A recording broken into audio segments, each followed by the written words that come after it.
this way, this is the youngest you'll ever be in your adult life, and you feel like shit? You don't need another wellness trend. You need to start fixing your habits. Hello, humans. Hi, my name's Anaya, and I want to talk to you about the real reason you feel like shit in your 20s. I know. Don't click off yet. Don't touch that button. Let me explain. According to Stanford neuroscience Andrew Huberman, getting morning sunlight is one of the top 5 actions you can take for your health. When you get sunlight early in the morning, it triggers your cortisol to set at the right time, thus giving you better alertness throughout the day and usually deeper sleep for the next night. You get in my sunlight. Huberman usually recommends 5 to 10 minutes in direct sunlight early in the morning time when it's sunny out. However, when it's cloudy, he recommends doing 15 to 20 minutes. It's very interesting though, because when you look up morning routines from YouTube and stuff, it's always people, they wake up and they open their blinds. Yeah, I've seen YouTubers and pick people on TikTok when they do morning routines. They mention how, oh yeah, as soon as I open the blinds, it feels so good and stuff. Yeah, that's because you are balancing out your cortisol level. You're balancing out your circadian rhythm as soon as you open the blinds. But it's more crucial to go outside and get that sunlight. You can only get so much between windows and stuff. Same thing with like sunscreen, how they say still wear sunscreen if you're in the house. Also, of course, it's important to hydrate in the morning time as soon as you wake up, but hydrate outside when you're getting your sunlight. If you want to maximize your health and maximize your longevity, I suggest going outside in the morning time and getting that sunlight. I'm about to get into everyone's favorite topic, gut health. I typed out a speech for you guys, so let me know how it goes. So, your gut health isn't just about digestion, it's your internal skin. It's your immune interface and the first line of your defense. Research shows when you fill your diet with highly processed foods and ultra processed foods, you're destroying your gut health. The additives and emulsifiers matter too. They change your microbiome and make your gut lining weak. And it's not just sugars and fats. Which means if you're in your 20s and you've been eating a lot of processed food, I'm college aged, I get it. Most people's dinner is just Chick-fil-A. And don't even get me started on freaking girl dinner. Hold on. I understand girl dinner. I've heard of it. You can still do a girl dinner. You can, but it can be healthy. My girl dinner is probably, if I'm on my period and I can't eat, it's probably just fruit and macadamia nuts. A 2025 review found that ultra-processed foods reduce beneficial bacteria in your gut. And makes your intestinal wall permeable. I have a speech impediment, guys.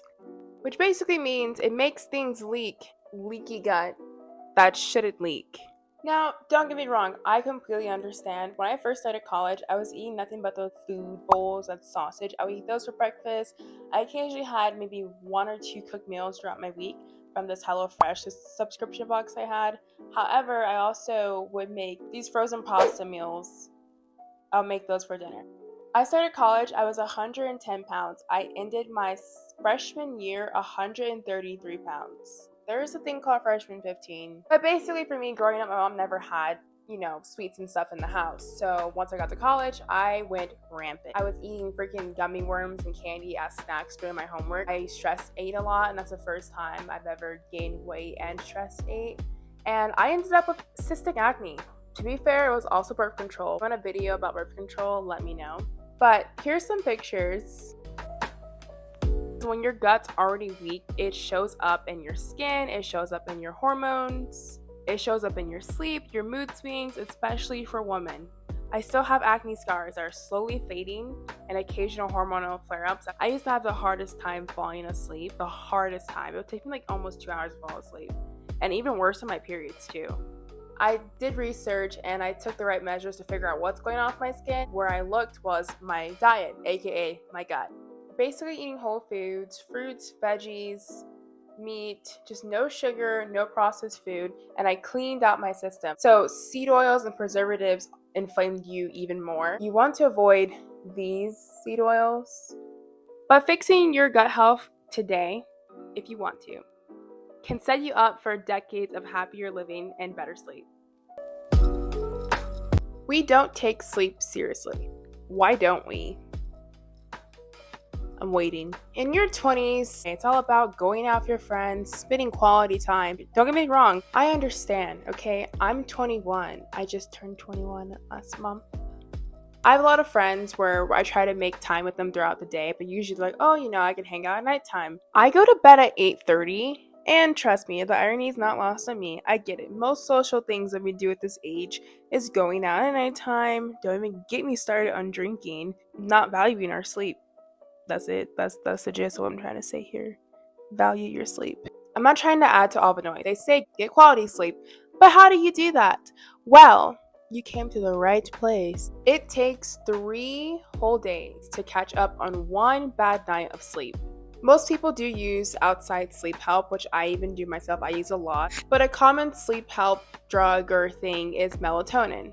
The issue of melatonin is that the, pharmaceutical melatonin you can get from the store usually is a higher dose of what you need. A lot of people that take it, I've seen on videos, I've seen on YouTubers, basically, they always feel groggy and tired after taking melatonin.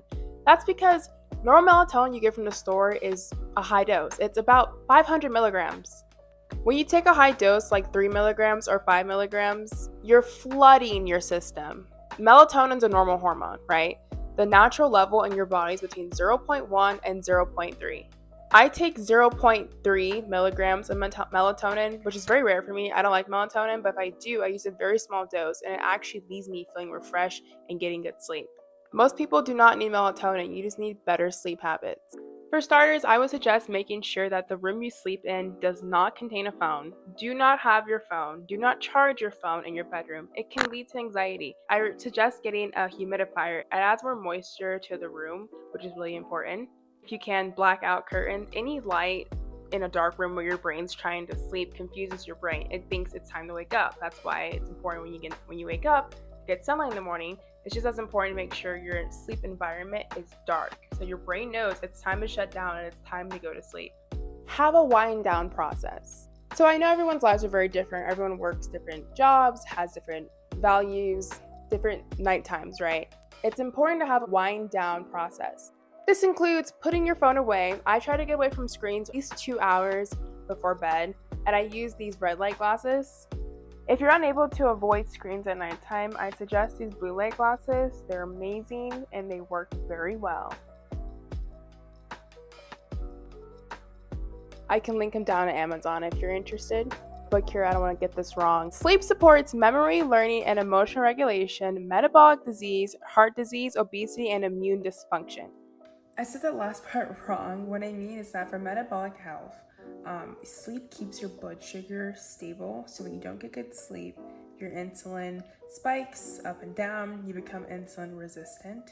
For heart disease, I meant to say that basically when you get poor sleep, it raises your inflammation and your blood pressure, thus putting more strain on your heart. For obesity, low sleep boosts cravings and slows your metabolism. And then for immune health, your body repairs at night. So when you don't get good sleep, your body didn't repair itself and you have a weaker immune system. Being in your 20s, you want to aim for at least 8 to 9 hours of sleep. Quality sleep. I actually get 9 hours every night, but my situation's pretty unique, I guess you can say. I have a Sleep 8 mattress.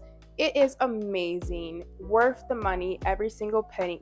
It heats and cools your bed using AI. I always have mine really hot when I get in the bed, and then it cools throughout the night. And it also tracks your heart rate, your breathing variability, all of that. It tells you when you fall asleep, tells you how much deep sleep you got, how much REM sleep you got. Since I got it, I've been getting an hour of deep sleep, like an extra hour of deep sleep.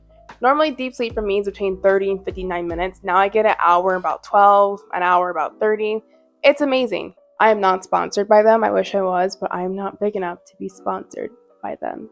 I also use red light at nighttime. At nighttime, we have about 2 panels in our house, and we also have red light little night lights in our hallway and in our bathroom. A red light helps with your melatonin production at nighttime. It also supports your body's natural circadian rhythm, and it promotes relaxation. It can also help your skin. I do 20-30 minutes of red light with the panel on my face. 6 to 12 inches, by the way. Thank you so much for watching. I hope you guys enjoyed. I hope you learned something new, and go ahead and comment down below if you want this to become a mini series.